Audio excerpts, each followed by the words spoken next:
you almost have to destroy the former version of yourself and break it to become a better version. It's the same as like building muscles in the gym, right? You want bigger biceps, you've got to break them down, let them repair and build bigger. And I think that's why sometimes a lot of entrepreneurs, I think, are broken, because we've had to break ourselves sometimes to get to the next level.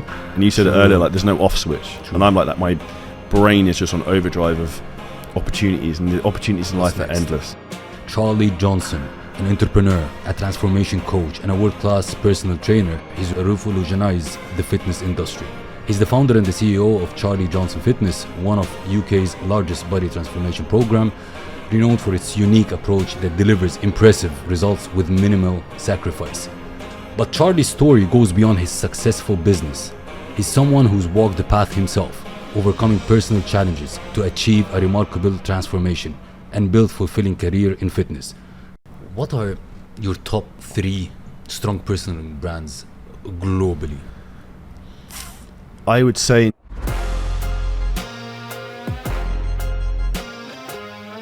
Welcome back, Alpha Squad, to a new inspiring episode of the Alpha Talks Show, the #1 fastest growing show in the region.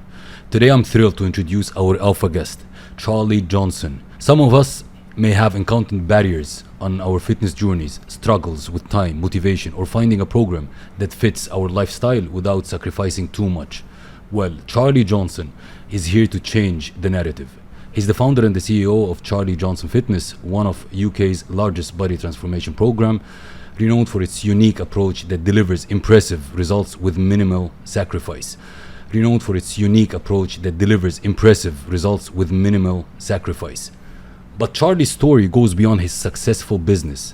He's someone who's walked the path himself, overcoming personal challenges to achieve a remarkable transformation and build fulfilling career in fitness.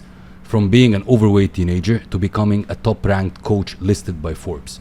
Charlie's journey is one of resilience, dedication, and deep passion for helping others succeed. Throughout today's episode, we'll delve into Charlie's early days, his career trajectory, his philosophy on fitness and nutrition, and his plans for the future. Get ready for an inspiring episode filled with insights, practical advice, and glimpse into the mindset of a true fitness innovator. Without further ado, let's welcome Charlie to the Alpha Talk Show. Pleasure to have you, brother. big thank you. Thank you for a very kind intro. How do you feel today? Excited, although the Dubai weather has me slightly confused. I feel like I'm back in the UK somehow. And we have to say it. We just finished another interview, okay? It's the second one. Yeah. So Charlie, I started the episode by asking a question.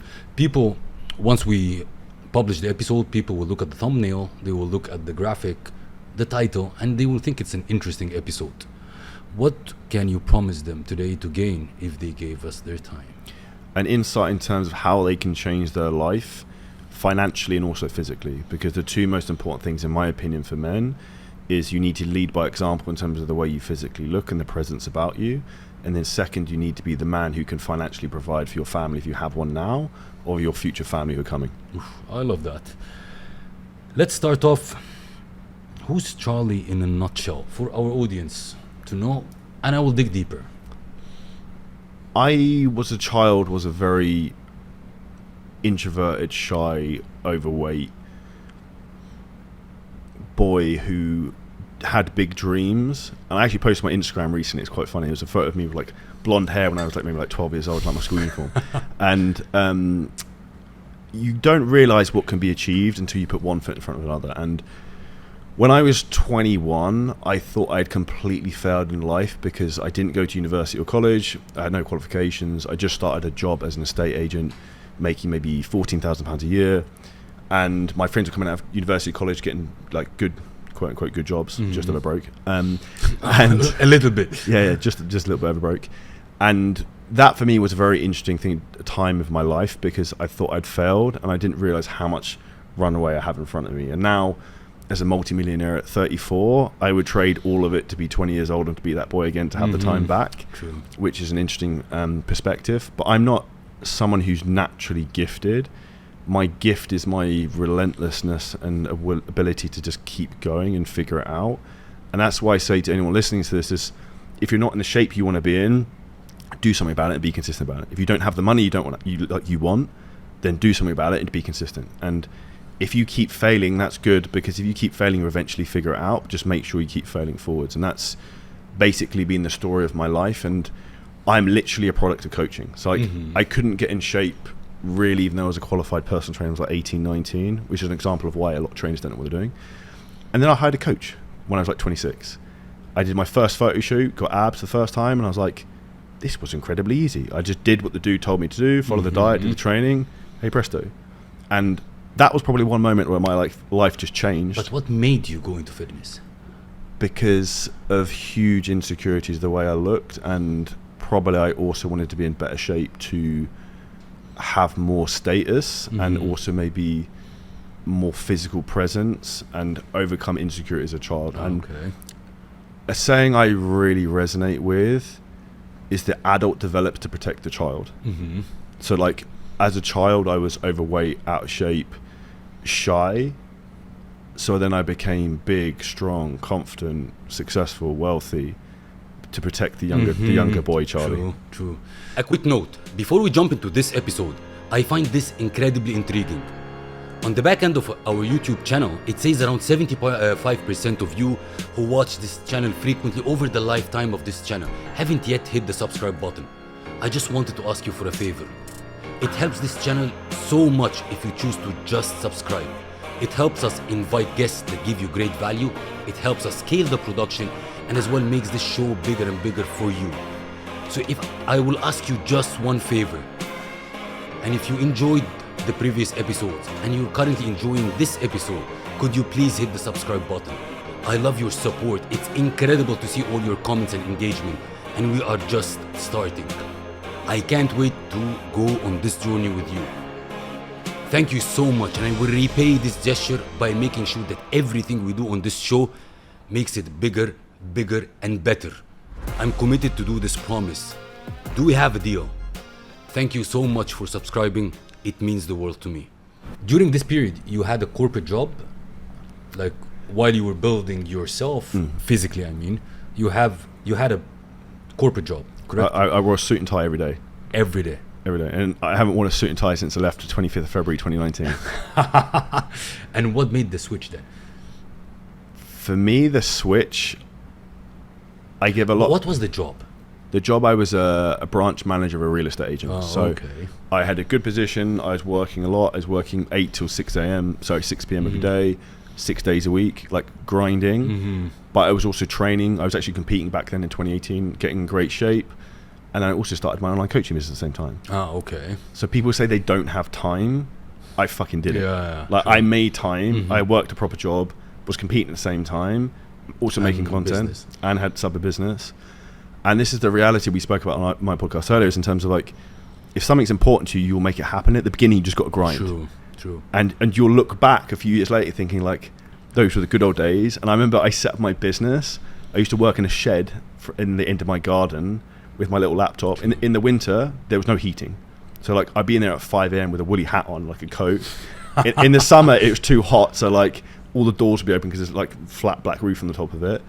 And this is where I look back with fond memories of those times, and that's why I say to anyone who's listening to this, if you're not in the position you want to be, you can change your entire world. And what you'll find when you start to try and change is that people ask like, why are you doing this? Why are you posting photos of yourself on the internet?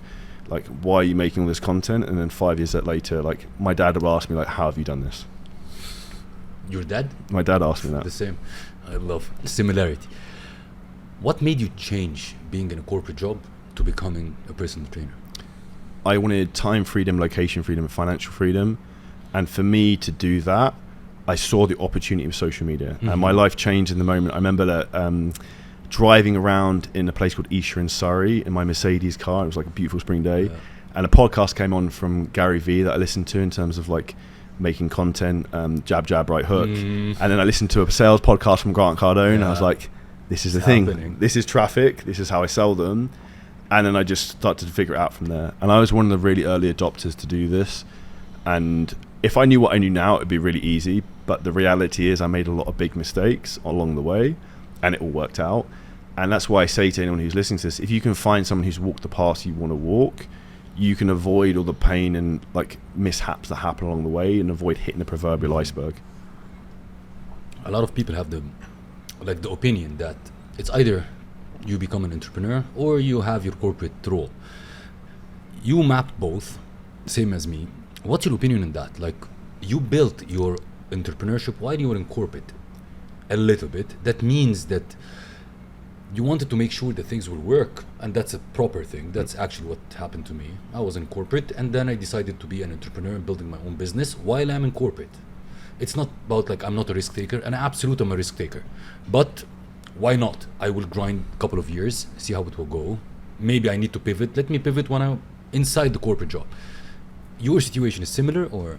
100%. And this is where the most stupid fucking thing anyone... Can I swear on this? Yeah, of course. Yeah. The most stupid fucking thing anyone can do is, I'm going to go all in and become an online coach, is I'm quitting my job and going all in to do what? You don't know what you're doing. Mm-hmm. So the best thing you can actually do, keep your job, pay someone to teach you what to do what they tell you to do. True. And the beauty of that situation is you then also don't have pressure and stress because you have something that's giving you an income. And also the beauty of a job, I look back now and sometimes I used to think that my time as a real estate agent was a waste of time. Like I wasted 6 years or however long I was doing that. But I actually look back now and it's like, I was getting paid to learn. True. I've got all these skills of managing teams, communication, sales. From corporate, even it's not related to your fitness thing, but it has a lot of skills that was needed in your entrepreneurship journey. 100%. I think that's what's important for people to understand. If you want to go and achieve big things and do big things, you don't have to jump to chapter 12. You can start at chapter 1, take what you can from that and then go to the next. So like you have different vehicles in life depending on what level you want to get to. And if you want to get, say, my goal is to get to 100 million net worth at some point, like there's going to be different vehicles that are going to get me to that point. And True. You also have to learn the skills to get to the bigger vehicle. I want to go through your journey. So you've been in corporate. While you were in corporate, you were doing your online courses, right? Where is the switch that happened that, okay, I'm done. I'm going to establish Charlie Johnson Fitness as a company? For me, it was, I think, when I really identified that, I think at the time I was maybe making £60,000 a year.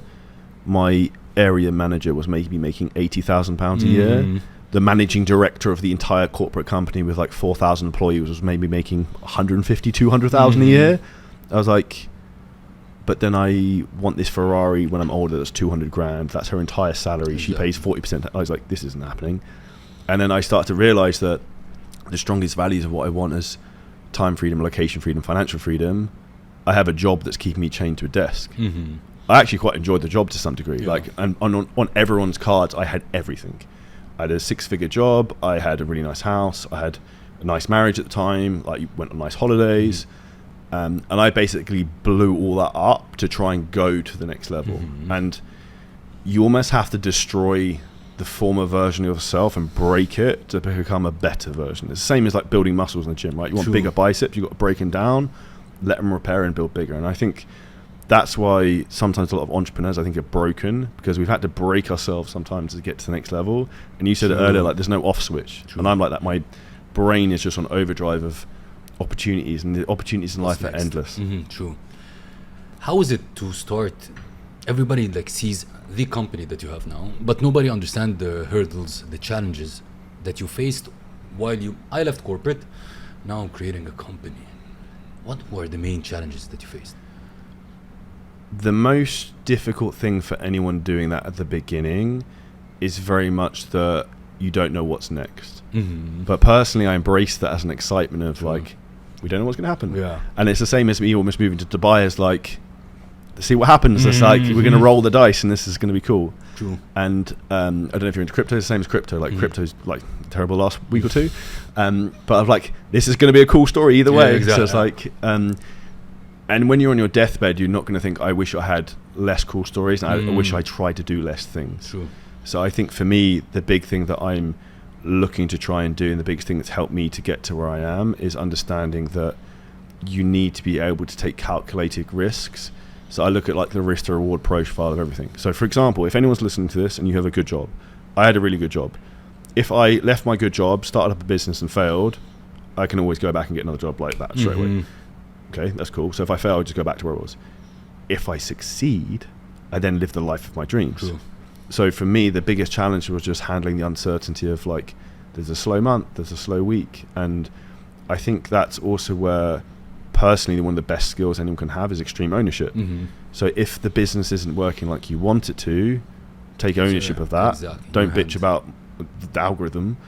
Fucking do something. And I take that back to my stage agents days, and this is a hack. So for anyone who actually I used to work with might have heard about this, but the reason I became the manager, I started working in stage agents when I was 21. I became the manager at 23. I was like top salesperson. What I did though was, what you want to do if you want to find a successful business, find a lazy, efficient person to work for you. So basically what I did is I realized, like, okay, so if I want to sell the houses, what do I do? So I was like, well, if I answer the phone before everyone else, I get all the leads there. All the leads would come into one computer in the morning.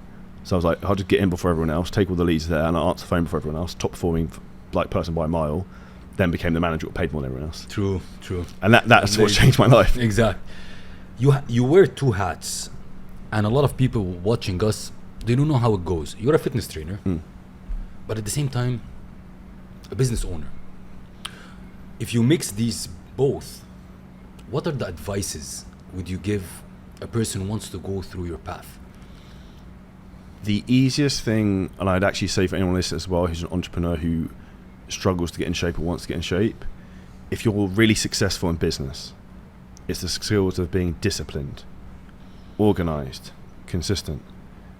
If you want to be in really good shape, disciplined, organized, consistent. True. It's the same thing. So fitness made me successful in business because I learned the personal skills to become the person who would be good at business with those core dependencies. So I'd say for anyone who wears multiple hats, they will blend together. And something I'd say from a business point of view that will make your life a lot easier is I try and focus on one specific thing like a day. So Mondays I have meetings, Wednesdays generally I would film content, Thursday I do X, Y, Z. So you try to wear one hat on that day, so your mind's in one place. However, when you start, that's going to be a harder thing for you to do, and you have to become adaptable. And if you look at, like, Google talks about these people like a T. So like you have a broad skill set, but you can go deep on one thing, if that makes sense. True. What services do you offer through Charlie Johnson Fitness? So we have a couple of things. We have two businesses. We have Charlie Johnson Fitness, which is one of the world's leading transformation programs to help people get in shape. It's an online based or? Purely online. So we work with clients all over the world. We've worked with over 8,000 people, been featured in Forbes, Men's Health, Apple News, loads of cool stuff. And then we also run, which is where I spend most of my time, 7-figure scaling systems. We've helped over 100 trainers make 6 figures in the last 12 months and 5 trainers make 7 figures in the last 12 months as well. So we help trainers to actually generate an income. Our fitness business has generated $10 million since it started. So, and that's actually ironically from me selling £40 PDF Word documents when I first started. So they're probably not encountered in that.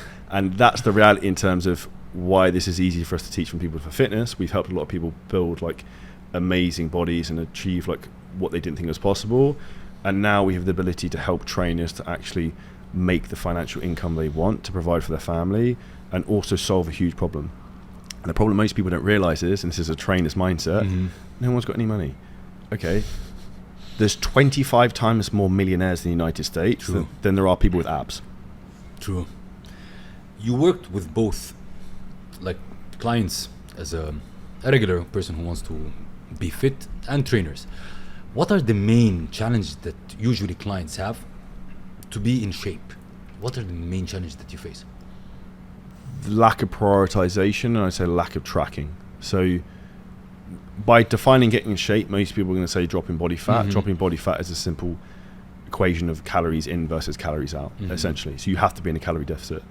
The reason people aren't doing that is they've snuck like 5 tablespoons of sugar in their coffee, which maybe has happened here. And then they had a couple extra biscuits at lunchtime at tea or whatever, like, and these things accumulate over time, and it's these small little habits that stop people losing weight. And I'll talk about when I was a estate agent. I remember one of the things I used to do when I was dieting, I would park my car every day on the top floor of a multi-story car park. So you have to walk all the way down, and I got to walk all the way back up, and I like, fuck, I forgot something, so I got to walk all the way back up. And intentionally you do it. But you do that every day, that's a lot. True. So the biggest struggle most people have if you're looking to get in shape is not actually tracking or not knowing your numbers in terms of what should I actually be doing to get in shape. When you know that, it starts to get easier. And from a business perspective, I'd say let me stop you here. Yeah. A lot of people really don't understand. Like, I need to eat 200 calories. I need to. How you simplify this to a regular person? Like, it's really a pain in the butt. Imagine it's like putting fuel in a car. If you put too much fuel in the car, it's going to flood out and go everywhere, right? That flooding out and going everywhere is like your body basically adding body fat. What we want to try and do is basically empty the car to some degree, or it's in like minus, so it's slowly going down over time, and it will pull body fat off. Because what you're basically doing when you're in a calorie deficit is your body's going to take away adipose tissue, but body fat, to run itself as fuel. So if you can consistently be in a deficit for a period of time, then you will lose weight. Now, people will say, well, I'm weight training, I'm building muscle at the same time. It's like, the easiest hack to know if you are building muscle and you are dropping body fat at the same time is if you measure your waist every week, the circumference. If your waistline is dropping and you're maintaining weight or going up, then you're getting leaner. If your waistline's going up, then like you know you're gaining body fat. Very interesting. If we go to the trainers, what are the main challenges that usually they face? The biggest mistake trainers make is they don't understand the main problem they have. And actually, I'd break this into two. One is obscurity. No one knows who they are. So you have to become known somehow in terms of like, no one can give you their money if they don't know who you are. True. So becoming known makes it easier. And then the second thing is a lot of them have a procrastination about making content because they don't think they're good enough. They don't think they're worthy. I had that for a very long time, for my fitness business as well. And then even when it was like come to helping trainers build their business, I'd probably done $6 million in fitness sales. And I was like, oh, I don't know if I'm qualified to do this. And then someone basically, I actually went for dinner with him last night. A French guy called Antoine Blanco is my first client. He's now making about 400,000 euros a month. And he basically begged me to help him. And I was like, fuck it, I'll do it. Sent him a link, he paid me. And then I was like, I actually really enjoy doing this. It's really fulfilling. And then I found my real passion. That was the first. Yeah, and I found my passion from that. And that came about by chance. And that's where sometimes opportunities in life show themselves of like what your real future is and your passion. And I think a lot of people don't put themselves in the position to see those opportunities. Willing to explore. And for me, it's very easy if you're a trainer in terms of how to be successful. There's three things you need to think about. It's like you need traffic. So you need people to know who you are. Then you also need to have a skill. So you actually have to be able to coach people. And then you also have to ask people like, can I help you to coach you? And people don't make the content because they don't think they're qualified, but then your results, your qualification. And that doesn't have to be your client for results. It can be your results with yourself. Like if you walk the walk and you're the fucking walk into the gym like top G and you're in great shape, guys will want to sign up with you because you'll be an aspirational character. If there are trainers listening to us now, how your program works with them, like just a very rough idea, like stages that they pass through, and how long does it take? So we really work initially with a 90-day accelerator. So we use what we call our trifecta scaling system, which sounds complicated, but it's actually very simple. So one is our 4C method, and maybe drop a link. We have a free course for this as well. It's creating content, to create conversations, to create calls, to create clients. Because every sale in life comes from a conversation. True. So the goal of content is start conversations online. And we want to try and get into a call so we can sell our program. So we teach people that framework. The second thing is we call our LinkedIn whale strategy. So we use LinkedIn very heavily as a platform to sign up high-paying clients, so like executives, like CEOs and stuff like that. The reason we do that is because you can sign up like $5,000 coaching programs like off the tee. You can charge higher prices. And the quickest way to grow your coaching business is to charge more. True. So what we focus on doing is you can charge rich person prices if you solve rich person problems. So that's the second thing. And then the third thing is we call our sales mastery process. It's actually understanding how to sell people. And sales gets a dirty reputation. And the way I'd frame this is if you're a trainer or you're someone who wants to get in shape listening to this, if you didn't need to be sold, you'd already be in shape. True. Because you lack the confidence to be assertive and just be like, I'm just going to do this thing. And the amount of people I've sold to get in shape or to build a business and change their lives is wild. And if you're listening to this, you have the ability to change someone's life, but they just don't have the confidence in themselves. So if you actually learn how to talk to people on an emotional level, understand their needs, and not sell them on benefits and features, which is what most people do. It's like, oh, we have this app, we do this time, no one gives a shit. True. Transformation. And it's, if you think about basic human psychological needs, like if a woman's 35 and she's single and she wants to get in shape, why? Probably because she wants to find a partner to have children. Like, and if you start to talk to her on that level, she's like, holy fucking shit, this guy gets me. And that's when, like, it's not a sale. You're helping this person, like, achieve their basic human needs. And that's very fulfilling for you as a trainer. And I've had so many instances. I give a great example of one of our clients, Harry Knight, who actually just moved to Dubai, who retired his mum like a couple of months ago. He's like 24 years old. And it's insane. Another guy, Troy Sutton, who came to us, he's making 5 to 7k a month. He's 19 years old from Ireland, just moved to Dubai now, makes $40,000 a month. Like, lives in a 4-bedroom house in Dubai at 19. I'm like, I look back now and like, fuck me, I'm 34. Like,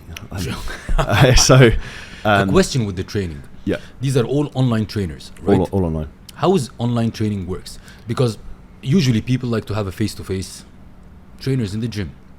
How this is taking over?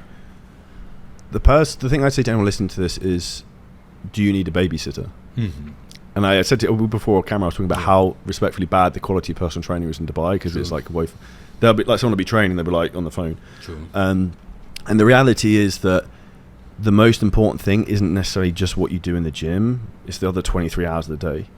And if you're listening to this and you've got a personal trainer and you've been working with them for 5 years and you haven't achieved the results you want, what's the definition of insanity from Albert Einstein, doing the same thing over and over again?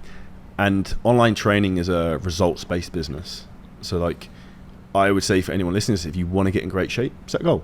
Like, we spoke this before, I'm big into goal setting, so put pressure on yourself in terms of like, okay, maybe I'm going to do a photo shoot. Maybe no one ever sees the photos. It's just for you to be like, let's see how good a shape I can get in. Or I got a holiday to work towards. If you do something with a hard deadline, and I know it's the same for me, like, when like my hand's like going towards the cookie jar and I don't realise, you're like, shit, I'd like to take it back. And even to the point where when I last competed, I remember when I did the Dubai Pro Show, whenever it was, I remember having to put I was really struggling. I remember having to put my fridge every day, like 18 days to go, 17 days to go, like to remind me, like, don't open the fridge. Like, True. What's your view on roids? Does anybody needs to be in shape, pumped up, need roids? I would spice up the conversation. I would advise 100% that people don't use anabolic steroids, because the framework I would say to people is this: there's two type of decisions in life. There's the two-way door, you can walk in and you can walk out, and there's one-way door where you walk through, you can't go back through the other side. True. If you go through that door, there's a high likelihood you're going to end up on TRT for life. And then there's also the thing you have to think about is, where are you getting these drugs from? Also, who's advising you what to take? Don't take advice from the guy who's selling them, because he's probably going to want to sell you more than you need. Human nature, greed. And then that's where it's like, why are you also doing this? Because everyone has the ability to max out their natural genetic potential. Now, I'm not saying that like, I've used performance enhancing drugs. I use TRT now. I was going to compete in bodybuilding, and just again this year I decided not to. It's a profession. Yeah, and it's if you're a trainer listening to this, do I think it's a different choice for you versus mainstream public? Yes, because if you're in better shape, you're the attractive character, will you make more money and be more successful? Yes. So is that something you should do? That's a decision you have to make, and that's no one can make that for you. But I would say for anyone listening to this who's mainstream, I wouldn't. And the big problem I think now with the anabolic steroids and the issues that are happening, people don't understand that it's like minimal effective dose. True. Like, just because you take more doesn't get more results. Actually, it's the converse of that. You take more, you get more side effects. So it's almost like the icing on the cake, and it's like the other 90% of nutrition, training, consistency that really makes the difference. But do you see, like, within your realm now, and the people that you coach or train, do you see that the tendency that everybody wants to use steroids or not? Yeah, 100%. I'd say fitness trainers, I would say, broad statement, 70% of fitness trainers are probably enhanced. And you can tell pretty quickly. Like, if I love, I'm not going to say I love, I sound like a drug addict. I love like nootropic supplement protocols, and like I basically want to be like the smartest human being, like the best version of me, because I love self improvement, progression. So like I love that side of things. So like I'm all up for like using peptides and just experimenting, and that's my choice. But I do a lot of research and get the best advice in the world for that. And also, like, one thing I'd highly recommend to people, get their blood work done all the time. But the fitness industry is rife with drug addicts, people who can't come off them. They're taking thousands of milligrams of anabolics. And you also see coaches, and particularly bodybuilding coaches, who are giving out wild amount cycles to people that's literally killing them. And the quickest way to take years of your life is doing that. And if you don't have a strong why in terms of why you're going to do this, then Why they help us through. you're doing it because you want to look good when you go to the beach in Ibiza. And that's it. True. If there is an objective, there is an objective. What's your philosophy if we combine fitness and nutrition? Make it fit your lifestyle, and that's a very woo-woo statement, but in terms of how I said earlier, everything is numbers based. If you know your numbers, then eat what you want, but make sure you try and hit them closely to your numbers. But what I'd say for most people listening to this, if you're struggling to lose weight, eat like a dog. And what do I mean eat like a dog? Eat the same thing in measured amounts every single day. Do that for a period of time. It's fucking easy. True. And you can't screw it up. So that's why I'd recommend everyone has a meal prep company, because you eliminate like the decision of choice. Like decision fatigue is a big thing. If anyone's an entrepreneur, listen to it. That's a life hack.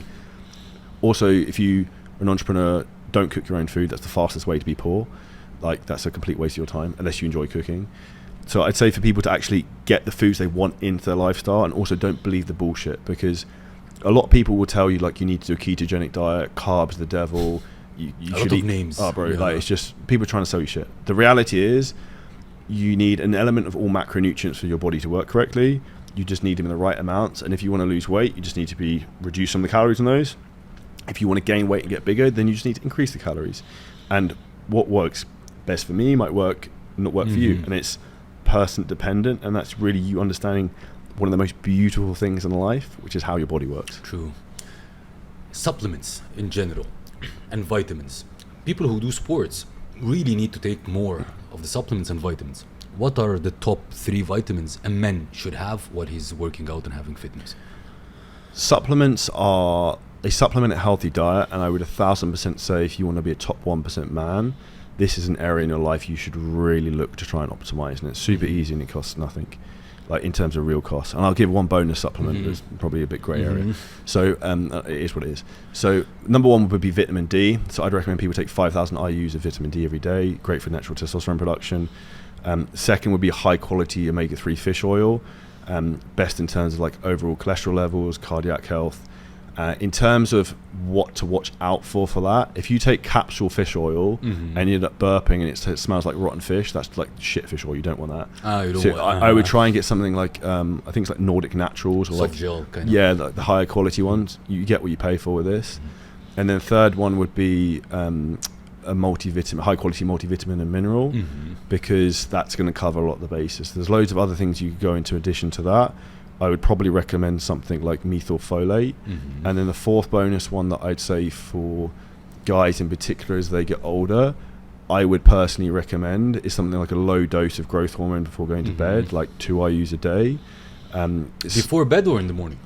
Personally before bed, because it mimics your natural growth hormone release overnight and it'll help you sleep.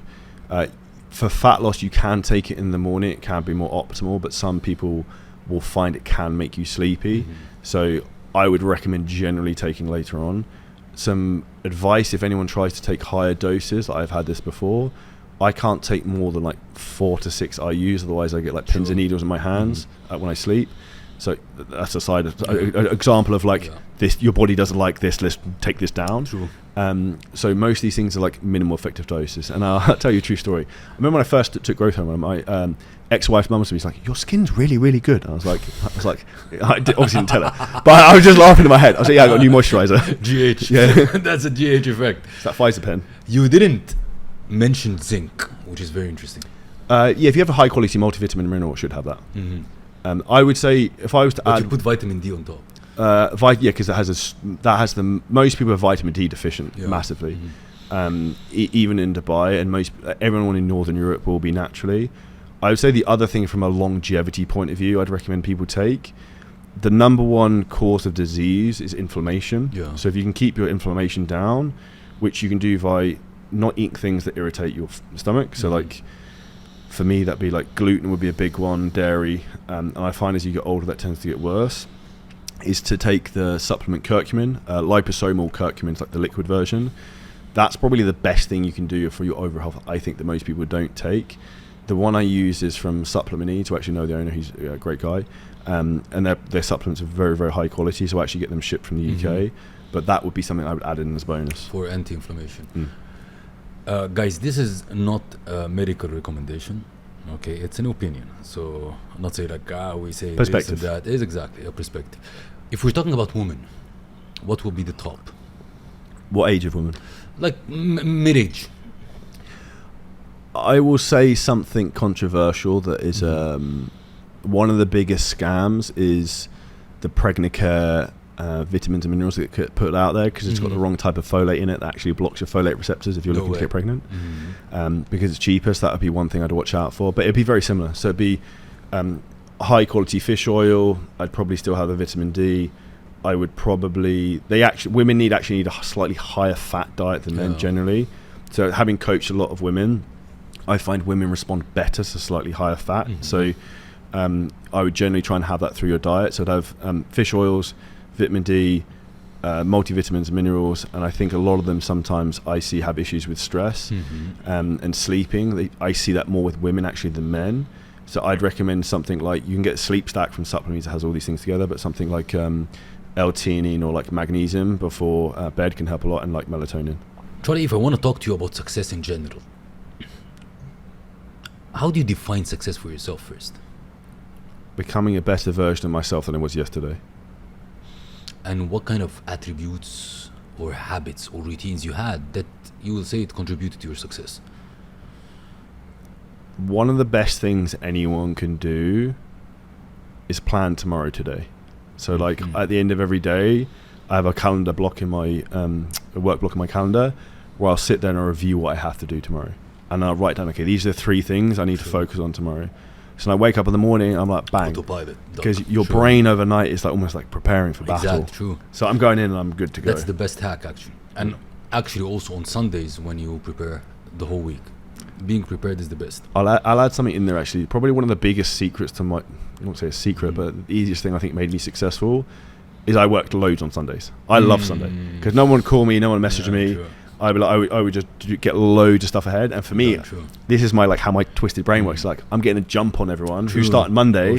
I'm a day ahead of them. Do you know what I mean? Like and holidays, yeah, national holidays and stuff. Absolutely. What about personal branding? What do you think about personal branding and how it's important these days? Your personal brand is the most important thing you have because it's basically your reputation as well. So if you have 1,000 people who know you, love you and trust you, you will never have a shortage of money. You will always have people who recommend you to other people. You will have a wonderful life. True. And you will be in that position if you help enough people. So my biggest focus in life is just being able to gain enough skills and knowledge to then be able to give back and help people, because I had a lot of people help me when I was younger that's now got me into the position I'm in. So I feel I have a duty to give back, and I want to try and help other young men carve a path to financial freedom through fitness. You know, you said something off the camera, which I would like to bring back because it's a lesson for everyone. Because you defined personal branding as a reputation. Without saying brands of the companies or whatever, you had an opportunity to participate or collaborate with a particular company or a platform that you declined because of the reputational thing. I would say it's reputation and morals. In some respect, like they print money, they don't print time. I don't waste my time promoting something that I don't believe in. And I also know I'm a big believer in karma. If you sell yourself to the devil and sell out, then who else is going to sell you out? True. So for me, it's like I have a real tribe mentality of the people I help. I would do anything to help them. And I say with 1,000% conviction, I'm the best person to help anyone who's an online coach because I've done the thing and still do it. And that's where I think everyone listening to this, you need to be true to your values and your morals of who you are. And when I turn up to this podcast, I'm Charlie Johnson. I'll like tell the truth and speak the facts. True. And like when you have that attitude, I don't care about turning down money for something I didn't believe in. That's pretty shady, because I know more money will come later on because of the good deeds I do to other people. What would be the pillars for having a strong personal brand? Consistency, turning up every day. That's probably the number one thing that nobody does, which is actually probably the easiest thing to do. 2, I would say, is being the attractive character who's done the thing of what other people want to do. So like if you want to be a fitness trainer, be successful, you should probably get in really good shape so people want to look like you. That's a life hack. Walk the talk. Yeah, right. And if you want to help people build a big business, you should probably build a big business yourself and document that. And then I would say the third thing is learning actually the basics of how platforms work. So how hooks work on social media, how different platforms work. And then the fourth thing that we were speaking about earlier, like, is actually learning how to team build. True. Because when you've got loads of media going out, I don't know, we post, I don't know, maybe like 50 pieces of content a day or something stupid. I'm not doing that. Yeah. So like, I have to build an ecosystem to build this out. True. So if you want to have a brand, what you actually need is a team To help you deliver the results. What are your top 3 strong personal brands globally? Is in people or businesses? People. I would say in terms of strongest personal brands out there, is it in terms of traffic or people I personally buy into? No, you. It's your perspective. These are the strong. Alex Hormozy is the first person who comes to mind. I think what he's done in a very short period of time is very, very impressive. I'd say another guy who's doing very well in long form content would be Iman Ghazi, who's also based in Dubai. And then the third person I would go for would be, that's a great question. Third person I would go for, can I say someone controversial potentially? To Andrew Tate, I think, because what he's done came up, no one knew who Andrew Tate was 4 years ago. True. So like, the goal, if anyone wants to be successful, and this is a hack, best known beats best. True. If everyone knows your name, knows who you are, you're in the fucking race, right? Of course. If you're gonna give one advice for people to build the personal brand, what will be the best advice? Provide so much value to people that actually works that they will keep coming back for more. And I think I'm going to pardon this for two, if you do that and also position yourself as an authority, and one of the easiest ways to do this is put yourself in a position where you can become an authority, come on a great podcast with you like this, go and train with someone, have a photo with someone, like get yourself into masterminds, go to big events, like these things all compound over a period of time. And when you get a very powerful network, your network will also increase, and also your personal brand will increase, because by association you become successful. Maybe a day back, or speaking, like, we're overtaken by AI in a lot of ways, like the content, the editing, the graphic, like whatever. And the only thing that will be persistent is going to be the personal brand at the end of the day. It's who you are. I know Charlie. So regardless what's happening with AI, I still want to deal with you. So that's why I believe personal brand is the way to, even I believe when you're training your trainers or coaches, one of your main focuses is to build their personal brand and be known for something. If I will switch a little bit to your journey, and if I look at your journey in years, what will be your favorite failure? Favorite failure? I remember distinctly a failure I learned a lot from. And hindsight is a wonderful thing. So I remember we were using a payment gateway. I'm not going to say who it is, in case anyone there working listens to this.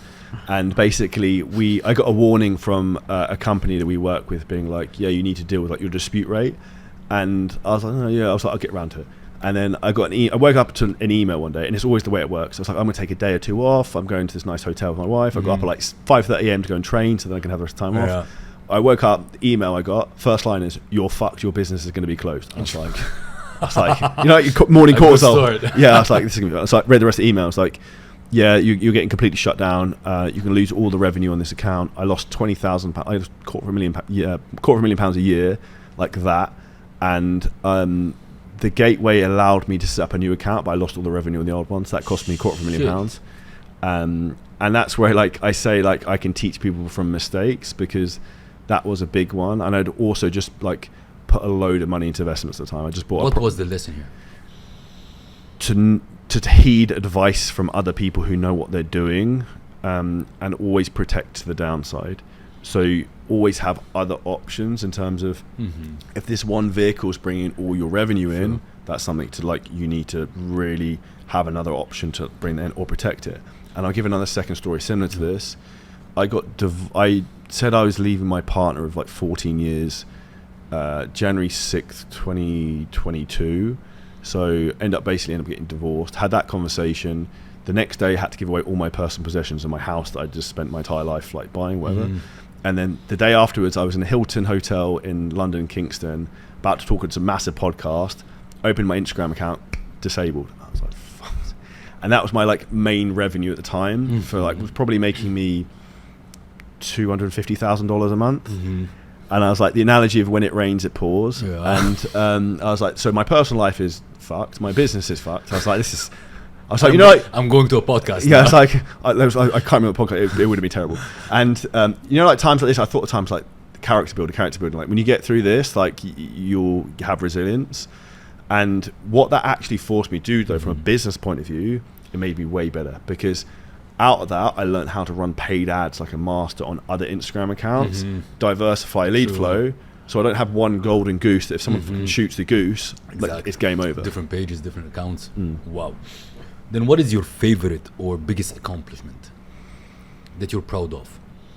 Being able to wake up in the morning proud of myself that I've helped people over the world and to do whatever I want, whenever I want.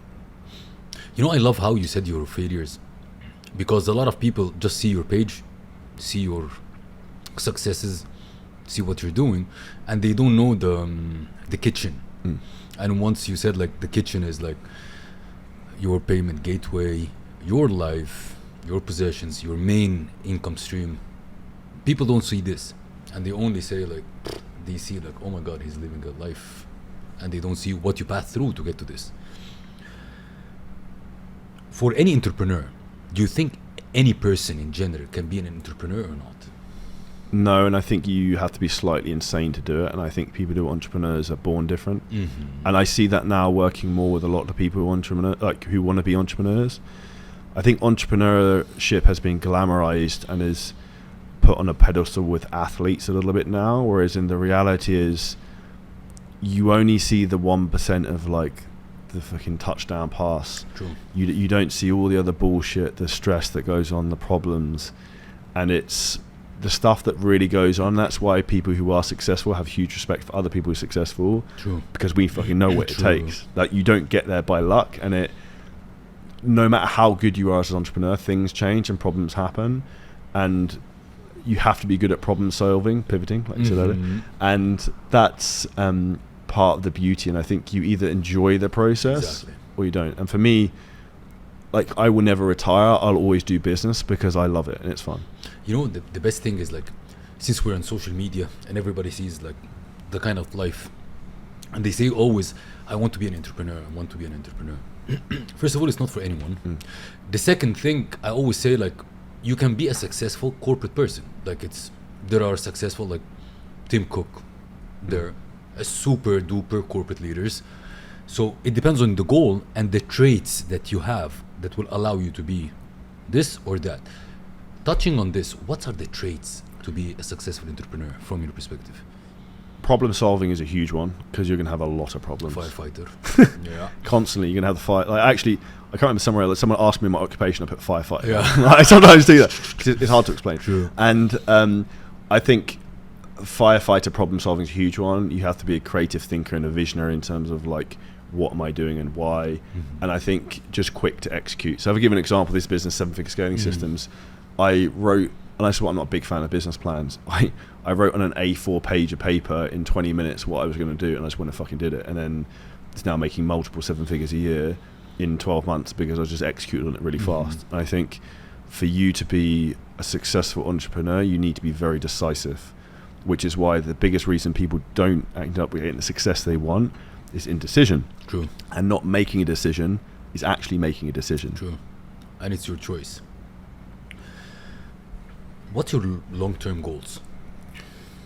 To build 7-figure scaling systems into the biggest and best mastermind in the world and help fitness trainers achieve the financial freedom they want and help them to change their clients' lives. And also I want to build more businesses, keep investing in property, and I want to build my own personal net worth to $100 million at some point.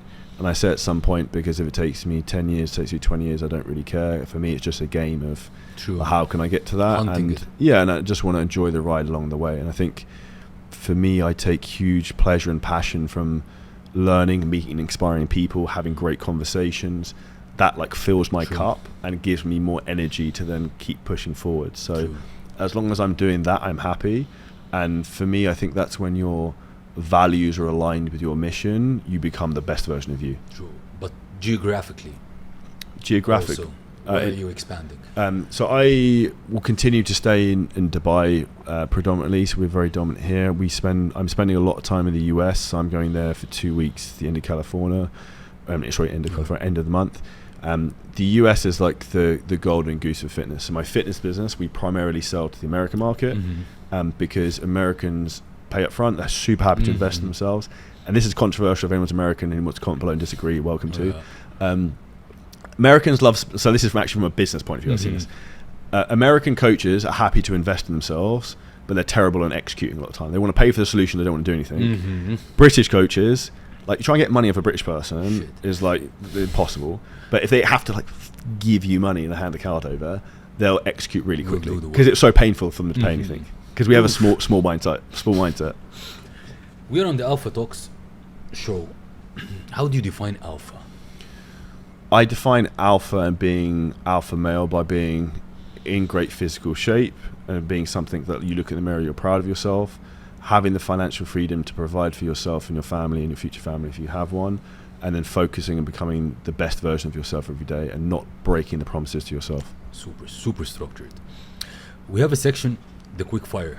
So I'll shoot you a couple of questions, you shoot me the answers. If you could go back in time, what advice would you give to your younger self? Start sooner and take more risks. What's your favorite book?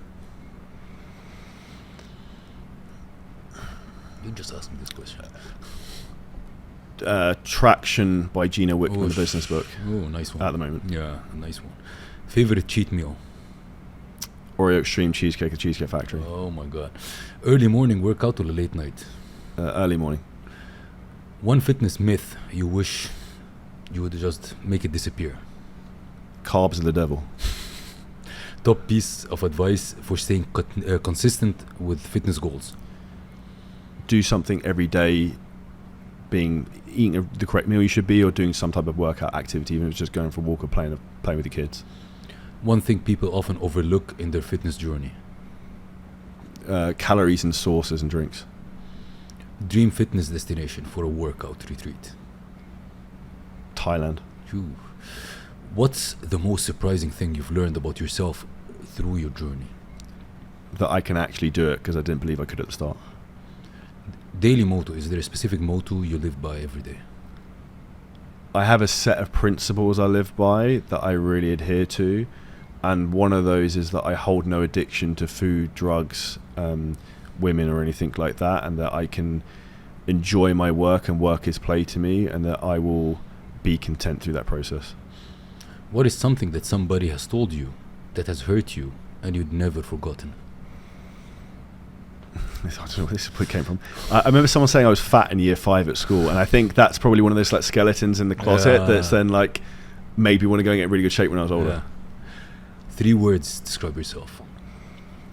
Driven, relentless, and I would say innovative. We have a ritual in the Alpha Talks. It's called the Alpha Talks Memoir. So the Alpha guest has to do a couple of things. One of them is to answer a question that the previous Alpha guest asked. You don't know who asked it, but it's a way of communicating. The second thing is to ask the question to the next Alpha guest, and you write your experience about the show. So are you ready for the question? Yeah. I hope the question is good. Oh shit. Oh. Do I get to know who asked the question? No. Okay. If you meet your heart, okay, you will meet your heart face to face, what would you tell your heart? Keep waiting, I'll reward you eventually. Oh shit, a nice one. Did you know this question or what? No. Prepared. No. And I say that because the way I spoke to someone else earlier, I'm really thinking is that you have seasons of life. Mm-hmm. I'm in a season of life of building myself in terms of who I am, success. Because when I'm older, I want to, like not older, maybe in 2 years' time, I want to be the best present father and human being I can. So I need to build myself into that man so I can be that person. Nailed it. Is there anything you think I didn't cover and you want to highlight in the podcast? I think that's pretty much it. And I'd say in terms of anyone who's a trainer and you have big dreams and you don't think you're good enough, which is the biggest thing that I see everyone say, I didn't think I was, and I only probably overcame imposter syndrome maybe 6 to 9 months ago, and that I'd probably sold $9 million of programs at that point. So like, if you feel like that, that's normal. Just keep going, put one foot in front of the other, and don't worry you don't have a clear path, because like you take a step and then the next like stepping stone appears. And one of the easiest ways that's helped me do that is I've worked with coaches to help me show me what stone to step on next. What is the easiest way that people can connect with you? Probably easiest would be to follow me on Instagram at Charlie Johnson Fitness. If you drop me a message with any questions, I'll personally reply to that. And if you also check out our own YouTube channel, which is Charlie Johnson Scaling Systems. I'll put them in the description. What will be the absolute last message you want to leave the audience with it, and make it an alpha message?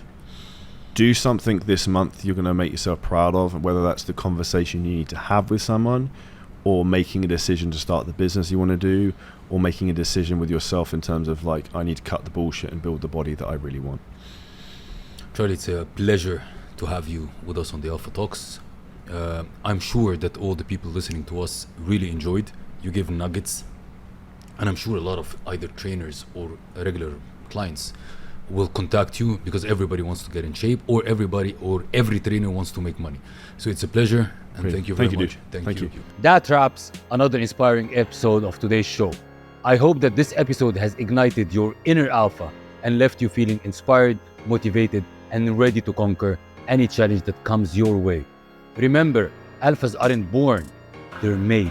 It isn't about dominating others, it's about embracing your authenticity, leading with integrity, and making a positive impact on the world. If you enjoyed today's episode, be sure to subscribe to the Alpha Talks on your favorite podcast platform. Leave us a review and share the podcast with your fellow alphas. Also connect with us on social media at Seif Hakim. Share your thoughts, insight, and stories of personal and business growth with us. Let's create a movement of alphas supporting one another. The world needs more alphas like you exactly. Until next time, stay bold, stay driven, and stay alpha.